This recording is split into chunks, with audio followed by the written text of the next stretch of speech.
How to activate smart downloads on Netflix in your mobile phone. And okay guys, here in your mobile phone, go to Netflix application. Here in Netflix homepage, okay, now you can select the profile you want to use. So for my example, I use Richard profile. Okay, tap this. Here in Richard profile, in homepage of this Richard profile, okay, tap the My Netflix below on the lower right side on your screen. And after that, tap the three line on the upper right side on your screen. And the pop-up below are show. And here in pop-up, okay, tap the app settings. In app settings and download section, you can see here the smart downloads. Okay, you can tap this.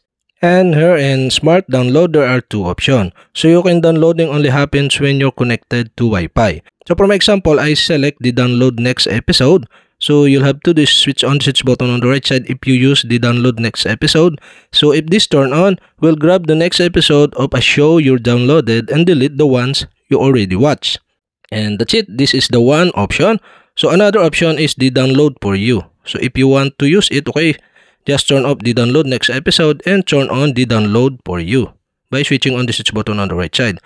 So if this turn on, we'll find show and movies we think you like and save them on your device. So how many gig or GB or gigabyte do you want to use? So 0.25 gig is about 1 hour of show and movies in standard quality. So for my example, I use Richard profile. So you'll have to do is tap the plus sign to set a gig or gigabyte available to your phone. So for my example, 1.5. So okay, 0.25 gig is about 1 hour. So this 1.5 is almost 6 video you downloaded on this profile. And that's it. Okay, so we have successfully activate smart download on Netflix in your mobile phone. So okay guys, if you have a question, kindly comment below. And don't forget to hit the subscribe button and the bell to notify you if I have new video. Okay, thanks for watching.